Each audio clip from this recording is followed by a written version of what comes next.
Hello and welcome to News Central TV. I'm Darshan Usman. The top stories this hour. Otedola Bridge burns again after gas tanker explosion. President Bola Tinubu urges parties in the Rivers State crisis to implement Supreme Court ruling. Mozambique opposition leader Venancio Mondlane interrogated for 10 hours. More details after the break. News Central now at this hour begins with updates from the gas tanker explosion in Lagos State last night, where several vehicles and a clinic building were destroyed following the fire incident that occurred near the Otedola Bridge section of the Lagos-Ibadan Expressway. 30-ton gas truck reportedly exploded along the road, leading to major fire outbreak emanating from the explosion. Confirming the incident in a statement, the director of the Lagos State Fire and Rescue Service, Margaret Adesheye, disclosed that the fire started after the truck had an accident while navigating its way. Meanwhile, the Lagos State Police Command Relations Officer, Benjamin Hundeyin, disclosed in a further update that the fire has been put out.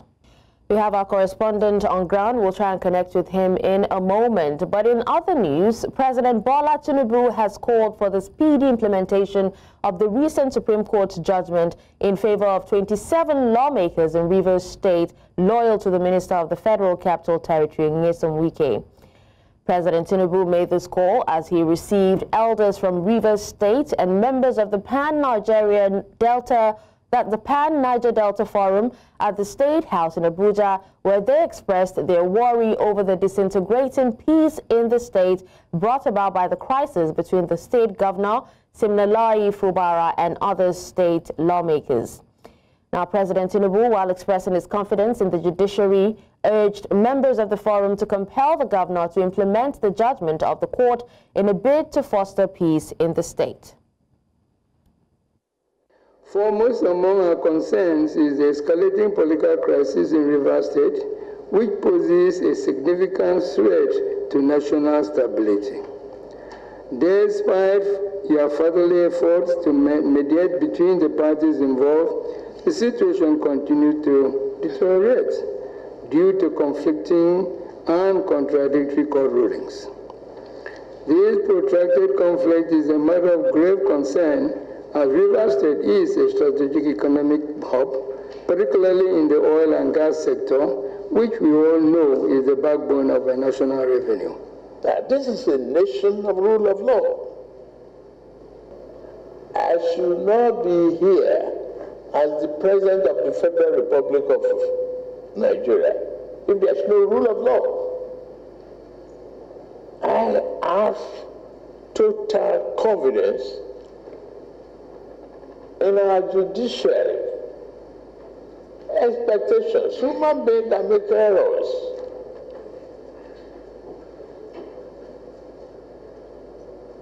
But when the Supreme Court is spoken, they have said,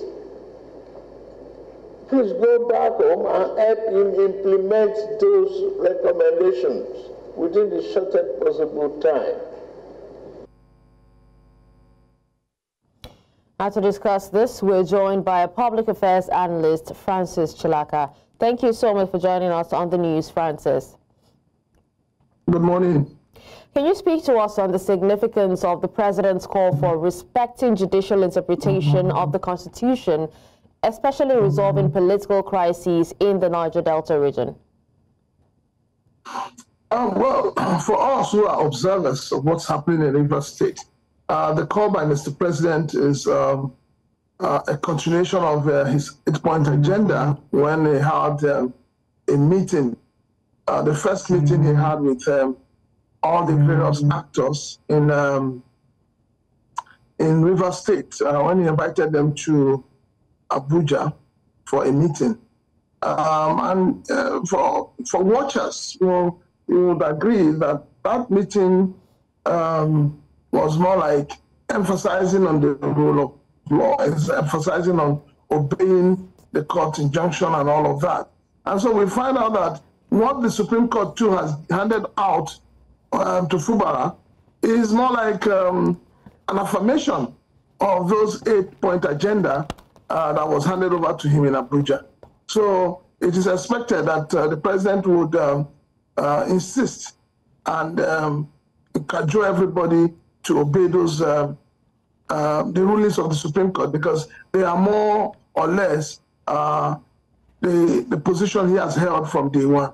All right, now speaking of position, what role do you see the Pan-Niger Delta Forum playing in fostering peace and stability in the region, considering the current political tensions in Rivers State?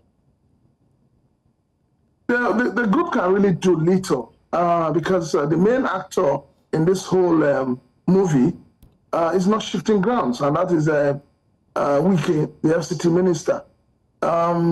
Everything just revolves around him. And if there's going to be peace in Rivers State, he needs to be the first one to shield his sword.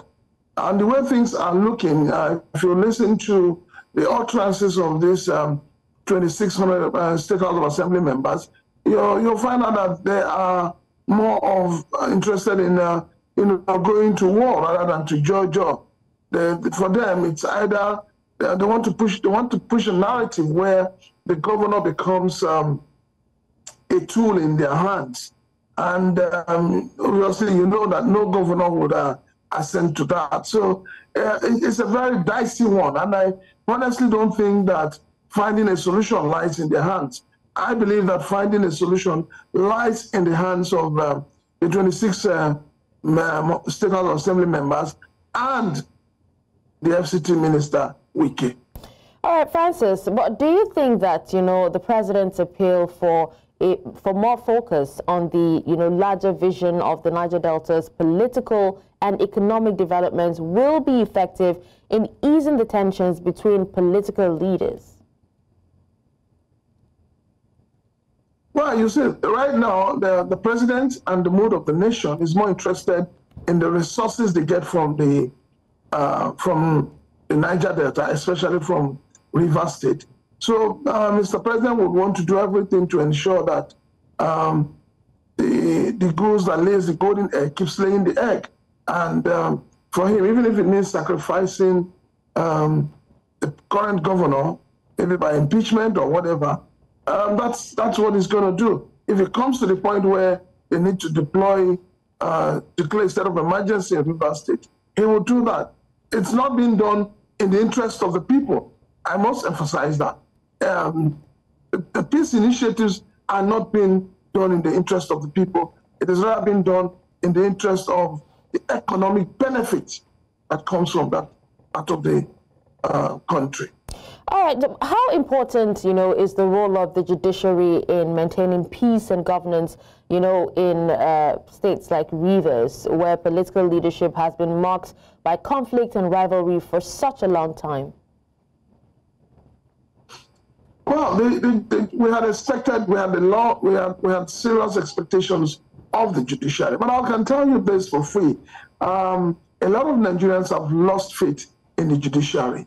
A lot of Nigerians have come to that conclusion that the judiciary is up for grabs for the highest bidder. Because there are some rulings by the Supreme Court, especially by the judiciary, that people are asking questions. People are wondering, these judges who sit to give these rulings, are they Nigerians or are they from out of space? So because right now, if you look at what is happening in Rivers State and you look at the position of the Supreme Court, you will find out that there's a missing link. And what is that missing link we're talking about? The judiciary is saying that we do not have concrete reasons, we do not have information as to the decamping or otherwise of these 26 honorable members of the Rivers State House of Assembly. But you hear the factionalized APC chairman, Okocha, saying that the governor must resign or to be impeached. He is an APC person. These are supposed to be PDP members of the State House of Assembly. So if they are not part of APC, why would an APC fractional chairman be speaking on their behalf? Why would Wike, who we don't even know where he stands, whether he stands for PDP or APC, be taking a position that gives the impression to everybody that these people have decamped from the party that brought them to power? So we want to know, it appears that decamping has no consequences in Nigeria anymore. So you can just decamp and you move on with your life. The party that brings you to power stands to lose. And these are some of the things that we need to have a closure to. And that's why the review of electoral laws need to be done urgently. We need to know where we stand. Somebody cannot go and contest an election under, say, a party like PDP, and in 2-3 months, you're leaving the party that has given you mandate, and you're moving into another party, and you're retaining that mandate. We need to stop this, this recklessness, and it's getting out of hand. We need to stop it if we really want to save our democratic norms. Okay.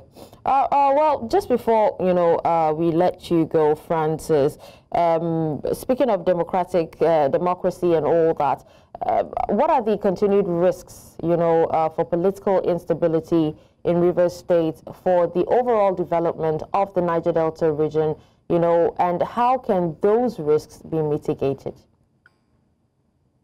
Well, the only risk in Rivers State today is the risk of tussle of power, where the governor wants to maintain his power as executive governor of the state and the chief security officer. And then you have the State House of Assembly that's been divided into two. You have those who are, in his party and loyal to him, and you have those who we don't even know where they stand, whether they stand with the party that brought them to power or whether they're standing with APC. But they are bent on, pushing an agenda down the throat of the governor. And for them, if the governor does not buy into their own agenda, then the governor has to go. So it's a very, for me, I keep saying it, it's a very dicey situation we have in Rivers State. And if it continues, if Rivers State, with the way it is going, goes up in flames, it will affect the entire country. So the only way to mitigate that right now is for all the actors to shield their sword. It is better to judge than to war. And I keep saying to the state assembly members, let there be a common ground for the governor and you people to be able to move the state forward. What they are doing is that they are all stagnating the growth and development of Rivers State. And the people who are suffering it are the Rivers State indigents. So I'm saying this with all sense of responsibility. Let us not have another situation we have in Imo State right now, where unknown gunmen and non-state actors are having a field day. If it happens in Rivers State, it is going to be disastrous, not only for the people, but for the economic development of the entire country. All right. Well, thank you so much, Francis, for your time and for speaking to us on this. You're welcome. Have a lovely day. You too. Away from that, Senator Natasha Akpoti-Uduaghan, the lawmaker representing Kogi Central, has taken to the United Nations Parliamentary Union in New York to report her suspension from the upper legislative chamber. Now, at the Women in Parliament session, Senator Natasha sought justice and the intervention of global democratic institutions over what she described as injustice meted out to her. She says she fears for her safety and worries she might be detained against her will in New York by, quote, powerful forces from Nigeria. This is a bigger picture. It depicts the crisis of women political representation. My suspension is not just about me. It's about the systemic exclusion of women from political leadership in Nigeria. Women make up 3.6% of political offices, and in the Senate, it's just 2.8. We have 109 men, and only 4 of us are women. So right now, it's 108 with only 3 women. This is a clear case of political victimization, punishment for speaking out against impunity, corruption, and gender-based violence. The United Nations Declaration 48/104 declares sexual harassment as a form of gender violence. The Senate's actions are an assault on democracy. I was elected by my constituents to represent them, yet a few powerful men have unilaterally decided to silence their voices by suspending me for 6 months. My call for an open and transparent investigation into harassment allegations have been met with hostility instead of accountability. If a female senator can be treated this way in the full view of the world, imagine what ordinary Nigerian women will go through every day in workplaces, in universities, and other aspects of our society. A culture of harassment and silencing must end. And this is not just a Nigerian issue, it is a global one. Women in politics, media, and businesses face threats, intimidation, and violence for simply demanding fairness. From sex for grades scandals in universities to harassment in workplaces and political spaces, Nigerian women have constantly been forced into silence. We'll take a break now. When we come back, we'll tell you how Senate wants by-elections in vacant senatorial districts. Stay with us. Thank you for staying with us. Now, the Senate has tasked the Independent National Electoral Commission to immediately conduct by-elections to fill vacant seats in the red chambers for Edo and Anambra states in order to ensure continuous representation of the affected senatorial districts. The Senate also urged the electoral body to implement a Supreme Court directive restoring the Anyocha to state constituency in Delta State. Our National Assembly correspondent, Sagir Ibrahim, brings the details. It's the start of a new legislative week as lawmakers reconvene for another week of parliamentary activities. As the sitting commenced, the President of the Senate, Godswill Akpabio, declared vacant the seat of Anambra South Senatorial District and Edo Central Senatorial District following the death of Ifeanyi Ubah from Anambra State and the election of Mondale Pewolo during the Edo State off-cycle governorship election. He then ordered INEC to immediately carry out by-election to fill the vacant seats. Those two seats are hereby declared vacant, and we urge INEC to immediately conduct, in line with the Constitution, elections to fill those two vacancies. As proceedings continue, the senator representing Delta North Senatorial District, Ned Nwoko, moved a motion urging INEC to restore the Anyocha to state constituency in the Delta State House of Assembly. He says his motion aligns with a Supreme Court ruling delivered in 2019, which is yet to be implemented by INEC. The Delta North lawmaker expressed concern over the lack of progress by the electoral umpire despite concluding processes for the restoration of the constituency. The delay in implementing the Supreme Court judgment undermines the rule of law, disenfranchising the people of the affected towns, and also denying them proper representation in Delta State House of Assembly. Other lawmakers contributed to the debate. It is expected that once the court has ruled in favor of the restoration of suppressed constituencies, it should be taken as automatic. We have a similar situation in Isoko North local government. There was a constituency, then after the 1999 constitution, those constituencies were removed. And for my own particular case, Isoko North, we have only one constituency in that local government, state constituency in that local government. In the end, the President of the Senate upheld all the prayers put forward by the Delta lawmaker, directing INEC to immediately implement the Supreme Court judgment. To urge the management of the Senate to get in touch with INEC immediately and to plead with you to also take it up with your colleagues in the House of Representatives so that there will be concurrence to these prayers. I think the puzzle is resolved in favor of Anyocha, not to state constituency. INEC's compliance with the Supreme Court ruling means that in the next Delta State Assembly elections, candidates will contest to represent the people of Anyocha 2 constituency at the State House of Assembly. In Abuja for News Central, I'm Sagir Ibrahim. And let's now talk security matters, where Nigeria's Chief of Defense Staff, General Christopher, has called for regional and military collaboration to tackle the challenges of insecurity, transnational crime, and terrorism. General Musa made this call during the 43rd Ordinary Meeting of the ECOWAS Committee of Chiefs of Defense Staff, which held in the nation's capital, Abuja, urging fellow defense chiefs to collaborate in the area of intelligence sharing, military expertise, coordination, amongst others.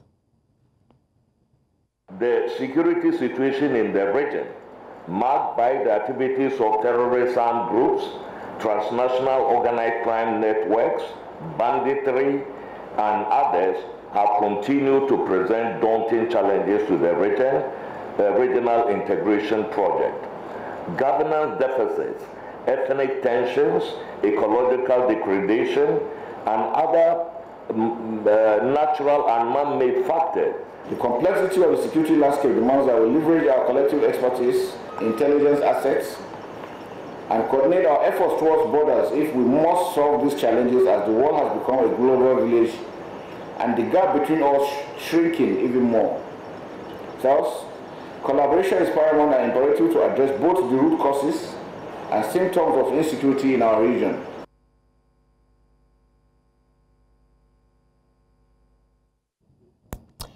The Inspector General of Police, Kayode Egbetokun, has confirmed the law enforcement agency will no longer parade criminal suspects to the media before they are charged to court. This move follows a directive by the Attorney General of the Federation and Minister of Justice, Lateef Fagbemi, SAN, which formally forbids the practice. Now, the ban is expected to ensure that the Nigeria Police respect and uphold the fundamental human rights of the suspects and adhere to global best practices in policing. The practice of parading suspects is based in the provisions of the Nigerian Police Act 2020, which allows the police to parade suspects before the media with a view to protecting lives and property, prevent, detect, and prosecute crimes.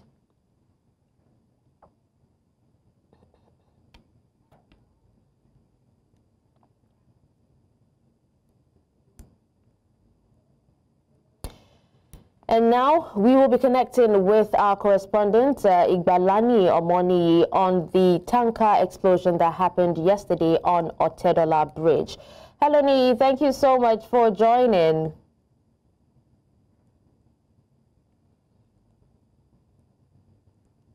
Hello, Ni, if you can hear me, good morning.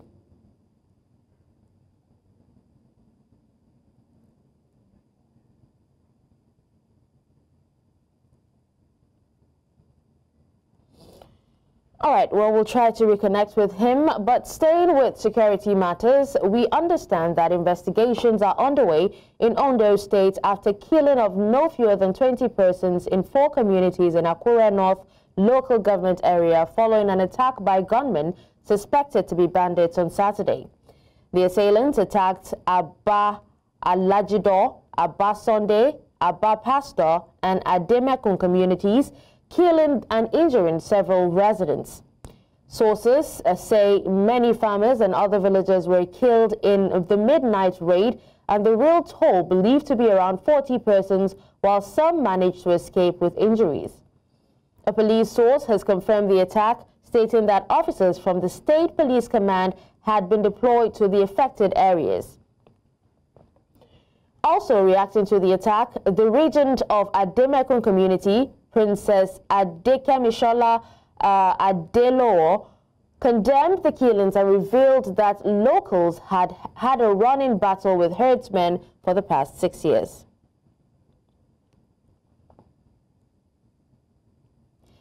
Now we're back to Igbalani Omoni, who is live on Otedola Bridge. Ni, if you can hear me, good morning. All right, well, we have been unable to connect with Niyi, so we'll definitely speak with him in our subsequent bulletin. Moving away, Nigeria's federal government has been tasked to ensure the protection of the digital rights of citizens nationwide. This was as Nigeria's Center for Information Technology and Development, the European Union, and Avocats Sans Frontières and other partners hosted an e-rights training for judges and lawyers in Abuja, calling for more efforts to ensure that the infringement of citizens' digital rights is curbed, including the prevention of online activities that promotes abuse. In the last 5 years, Nigerians have experienced a number of things, including a ban on Twitter, several attempts to legislate regulations that could infringe on the rights of citizens. There have been arrests of citizens due to their posts online, to mention a few. While regulations are important in defining what is acceptable and not, in creating these regulations, government must understand that these regulations should not and must not infringe on the rights of citizens to express themselves and or to access information. But we have to work, and you have to work as journalists, we have to work as lawyers to develop the protection of these rights. It's a new world, and we have to masterize how to work in a peaceful way in this new world. Gone are those days where we have to sit down in a particular space or a market square and start discussing the things that affects our nation. Anybody with this kind of right can, from all part of the world, can actually comment on the things that are really happening in this country. And it's first of all better for us to understand the concepts. And of course, for every right, there are always restrictions. So we understand the concept, we understand the restriction, and we can understand how we can advocate these rights to our citizens. To health matters, a detailed analysis of Borno State's budget performance over the past 2 years shows that the government has focused on stabilizing local governance and addressing the healthcare needs of the people amidst the ongoing humanitarian crisis in the region.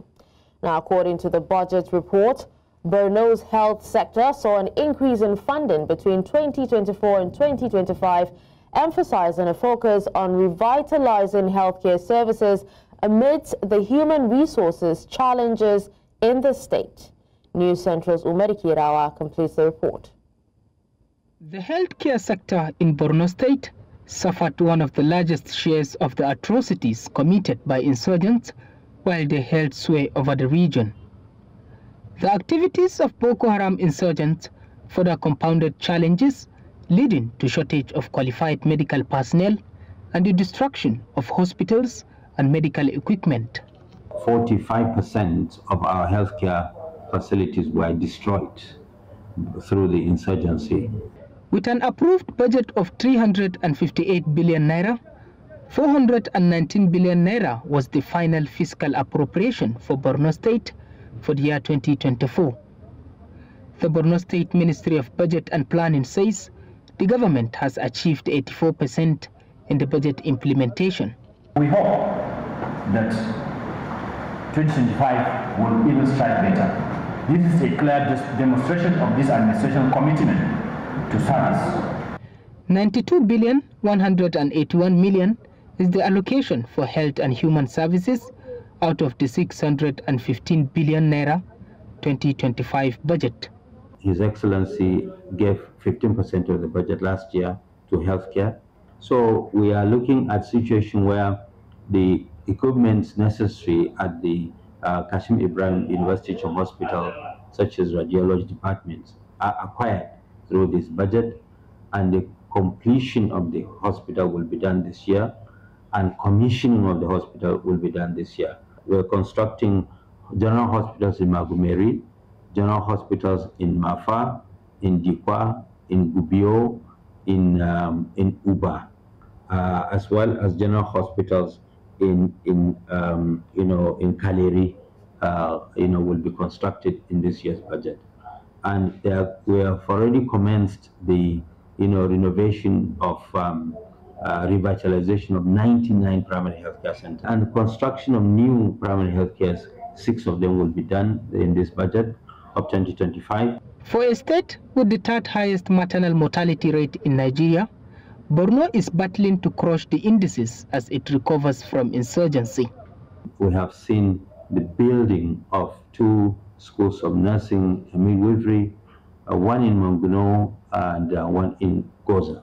There have been renovation and construction of about 12 primary health cares in 2024 that was done, and revitalization of 39 primary health care services. Previously, we can only graduate 150 nurses and midwives per year, but now we're graduating 600 per year. The future of Borno's health sector will depend on the government's ability to secure more funding for specialized care in tertiary hospitals. Stakeholders say the government needs to streamline its budget execution processes to ensure that allocated funds reach the intended healthcare programs, particularly in primary health care. In Maiduguri for News Central, Umaru Kirawa. The Lagos State government has confirmed an outbreak of diphtheria at the King's College, Victoria Island Annex, resulting in the death of a 12-year-old student and the hospitalization of 14 others. Now, in response to the outbreak, the Lagos State government has activated an emergency response committee to commence mass vaccination of school children in King's College in Lagos. News Central's Omolola Ololade reports. The outbreak of diphtheria at the King's College, Victoria Island Annex, resulting in the death of a 12-year-old student and the hospitalization of 14 others, has attracted the attention of Lagos State government in combating the disease.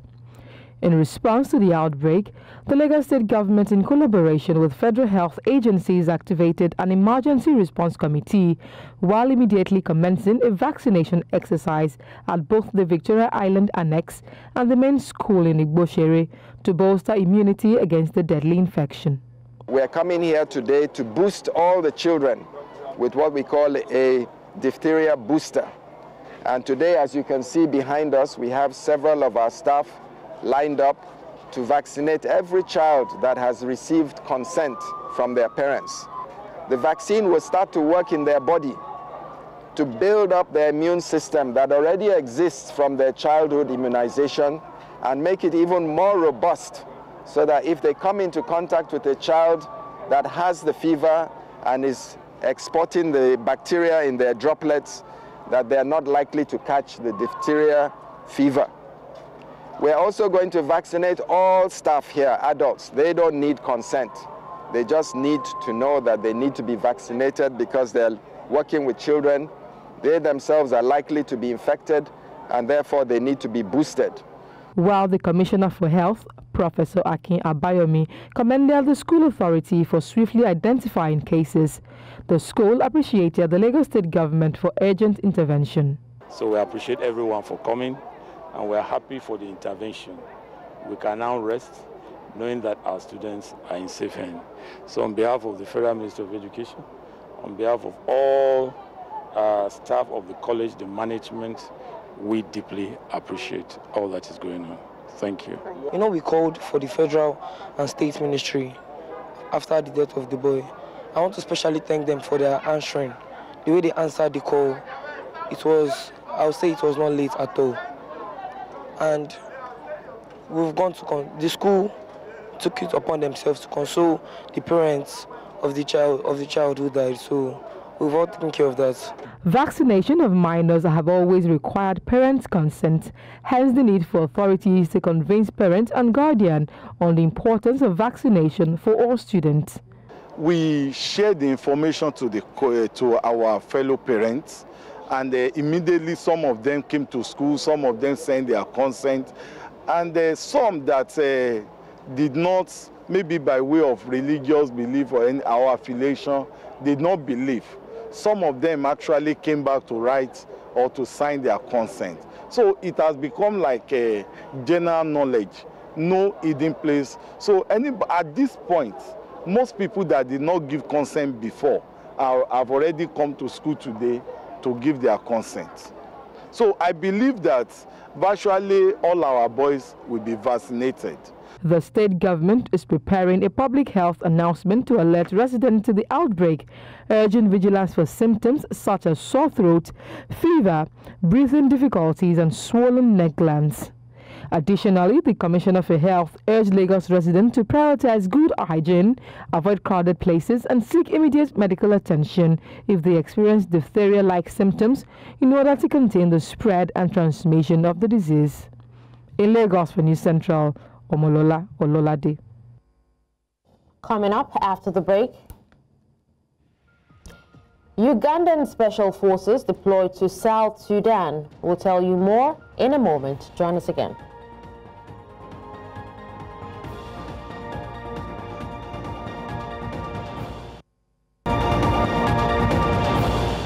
Away from Nigeria, Uganda has deployed special forces to South Sudan's capital Juba in response to escalating tensions that threaten the country's fragile peace agreement. Now confirming the deployment on Tuesday, Ugandan Army spokesman Felix Kulayigye stated that the troops were sent to protect the government following recent clashes between rival forces in the northeast. South Sudan has endured years of political instability, with fresh concerns emerging after fighting erupted between forces loyal to President Salva Kiir and First Vice President Riek Machar in Upper Nile State. Uganda had previously sent troops to support Kiir in 2013 at the start of South Sudan's 5-year civil war before officially withdrawing in 2015. A 2018 power-sharing deal ended the conflict, but the latest violence has once again put the peace agreement at risk. Mozambique's opposition leader, Venancio Mondlane, has revealed that he was interrogated by prosecutors for 10 hours on Tuesday without being informed of the charges against him. Now, speaking to reporters in Maputo, Mondlane, who claimed victory in the October election, stated that he has now been placed under judicial supervision. As Mondlane faced questioning, his supporters gathered outside the building, but police dispersed them with tear gas. This comes just a week before or after police violently broke up a march by Mondlane's supporters using live ammunition, leaving at least 14 people wounded, according to civil society group Plataforma Decide.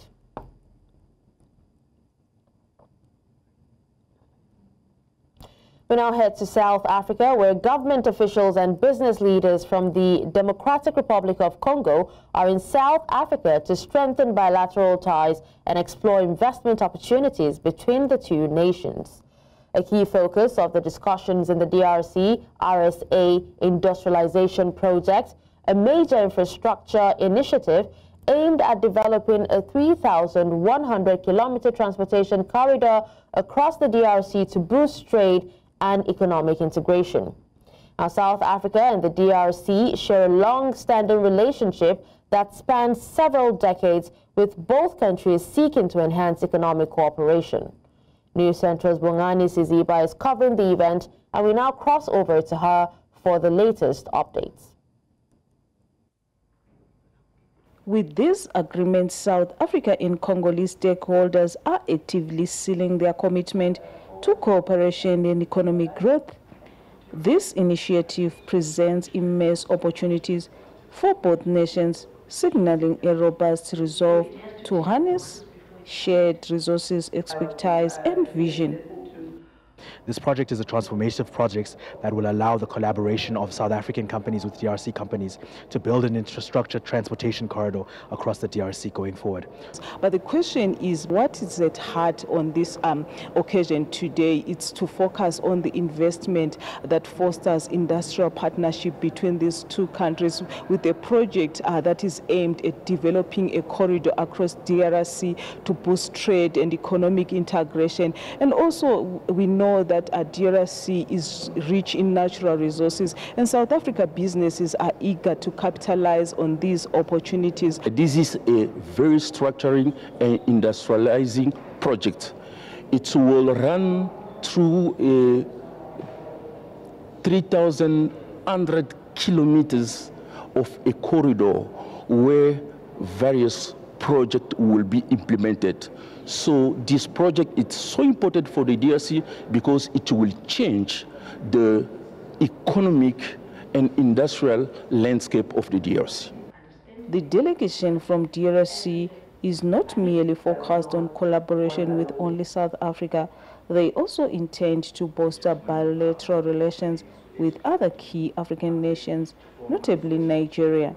This multi-phased approach underscores the DRC's ambition to strengthen its position within the African economic landscape. Don't forget that the Grand Inga Dam, which is I would say, a parallel initiative that's going to also enable this corridor to be empowered, can have enough power that can be transported to Nigeria, and it can solve the problem of energy shortages and load shedding in Nigeria. The private sector of Nigeria and South Africa, they need to come together in terms of whatever that needs to be done in the two countries, because those are the biggest economies at the moment in Africa. So if the private sector of the two countries can come together, I mean, we will literally revamp and change the narrative of industrialization. As this project awaits to unfold, its potential is huge. From uplifting communities to enhancing trade routes, it stands to spur economic growth, not just within the country's borders, but across the African nation. The economic and political relationship between South Africa and the Democratic Republic of Congo dates back many decades ago, and this meeting today is a testament to what both countries can do together. In Pretoria, for News Central, Bongani Siziba.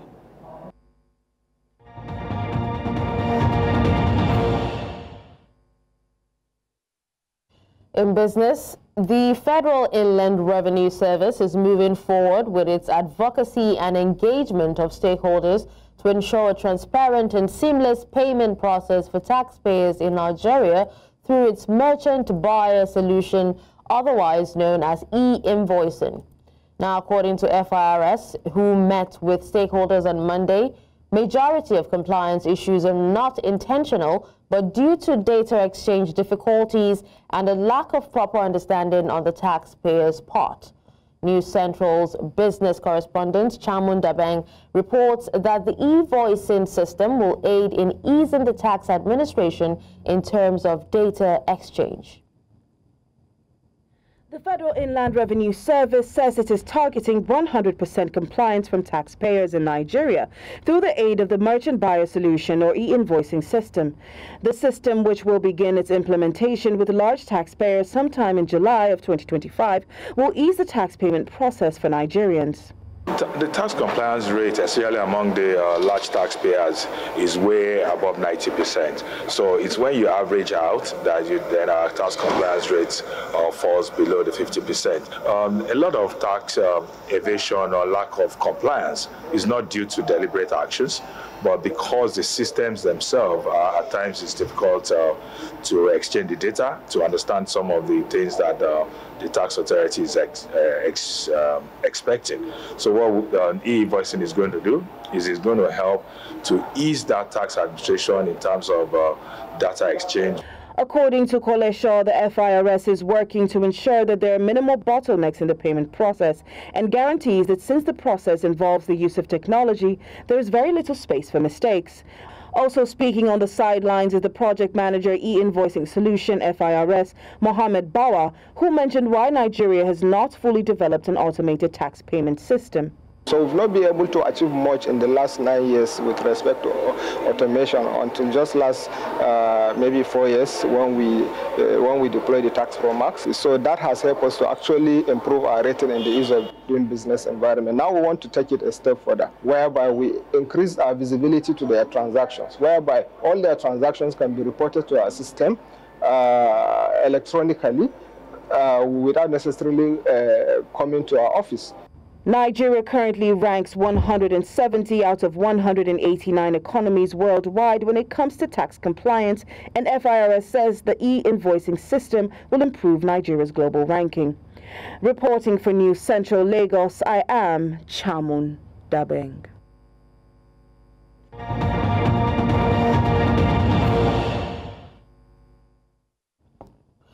And in the world of sports, Nigeria's Aruna Quadri suffered a 3-0 defeat to world number 2 Wang Chuqin of China in the men's singles round of 32 match at the WTT Championships in Chongqing, China. Playing in the Huaji Live Yudong Sports and Culture Center, Quadri struggled to find his rhythm, losing in straight sets 6-11, 11-13, and 7-11. This loss comes after Quadri's recent setback against Egypt's Omar Assar at the 2025 ITTF Africa Cup, failing to defend the African title he won in 2024. The WTT Champions event features 32 elite players battling for prestige and a share of the $800,000 prize pool. 3 months after surviving a serious car crash in the United States, Nigerian long jumper and Olympic bronze medalist Ese Brume is steadily regaining fitness. The December accident left her with a sprained ankle and strained neck, while her British companion suffered a concussion and shoulder injury. Despite the setback, she has resumed light workouts and is awaiting medical clearance to begin full training. Meanwhile, Ace's compatriot Tima Godbless and Pristina Ochonogo will be looking to become the first Nigerian sprinter and first long jumper, respectively, to mount the NCAA Division I Indoor Championships podium as champions, 15 years after Blessing Okagbare successfully made a 60-meter and long jump double. There will be no repeat of the double this time around at the Virginia Beach Sports Center in Virginia, where the championships will be held this weekend. And that's all at this hour. But before we go, here's another look at some of our top stories. We told you that Otedola Bridge burns again after gas tanker explosion. We also told you that President Bola Tinubu urges parties in the Rivers State crisis to implement Supreme Court ruling. Finally, you heard that Mozambique opposition leader Venancio Mondlane interrogated for 10 hours. Send your eyewitness report to the WhatsApp number on the screen. Do follow us on social media. We are at News Central TV. You can watch News Central live on DSTV channel 422, Star Times channel 274, Go TV channel 23, Avo TV, and YouTube. Many thanks for watching. I'm Darshan Usman.